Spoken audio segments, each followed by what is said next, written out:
এ আর মান্নি এ গম আসুন দিন ওটা আসি গম আসি তুই কেন আছো? আমি বেটা গম নাই ওটা কেন আমার মাথা প্রচুর টেনশন ওড়ো কেন ভাই টেনশন? আমি এবার খুব দেখি টেনশন আমি আছি একটু ভাই বুঝতে পারি নাকি? না তুই দূর করতে পারবি না ওড়ো কেন ভাই? স্বয়ং অনেকজনের দেখি বলছি না, একটু শুনে দেখি না। অনেকজনের বলছি তো আমি কেউ পারে না তুই কেন পারবি যে ভাই আমায় একটু বল, আমায় একটু বল। তোকে বলতাম আমি হ্যাঁ? কিভাবে বলবো সে বল বল তোর ব্যাপারটা কি খুলে বলবো নাকি খুলে বল, খুলে বল, খুলে দেখি আমি। না এখানে তো খুলতে পারবো না কেন ভাই? কারণ আমার তো লজ্জা সরম আসে না। কিভাবে খুলবো আমি না না, আমার লজ্জা করতে হবে না, আমাকে বল। ও বলবো তোমাকে বল, বল। খুলে নাকি এমনি সরাসরি বলবো সরাসরি বল, সবাই শোনাতেন তো বল। সরাসরি বলবো আচ্ছা ঠিক আছে বলতেছি বল।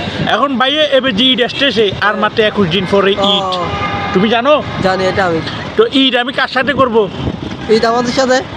কেন আমার এটুকুলা গার্লফ্রেন্ড আমি কার সাথে ঈদ করবো এটা সবাই আমাকে যাইতে বলে যে তাদের বাসায় ঈদ করার জন্য কি বলস? হয় আমাকে নিয়ে যাবি? কে কে এটা নাম বলতো? না না আসে রিনা মিনা টিনা মুনা তারপর এতগুলা? দি তানহা তারপর দি লিফি তারপর দি মিলি তারপর দি ডিফা তারপর দি সালমা কারিনা কাফুরা সবগুলো আর কুমড়ার বাসা যাই উড়ো এতগুলো? ওই আমার তো একটাই নাই। আমি শালাই তো ওমা ভাই পারি ও শালাই ভাই রে, তুই একটা যদি একটা ছেলে যদি তো গার্লফ্রেন্ড থাকে তোর, এখন আমি সমাজ সেবক ভাইয়ে আমরা কি করবো?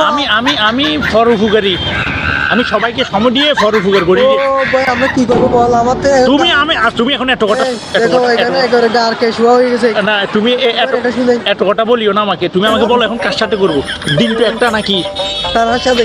তানহার সাথে করবো যে ঈদ আচ্ছা তোমার কটা ফাইনাল আমি তানহার সাথে এবার ঈদ করবো ও ঠিক আছে, আমি মেনে নিলাম না তোমাকে কেন নিবো তুমি বাকিগুলোর কাছে যাইও আমাকে আসতে হবে। তুমি বাকিগুলোর কাছে যাইও ঠিক আছে ঠিক আছে দণ্ডাবাদ ভালো থাকিও ধন্যবাদ।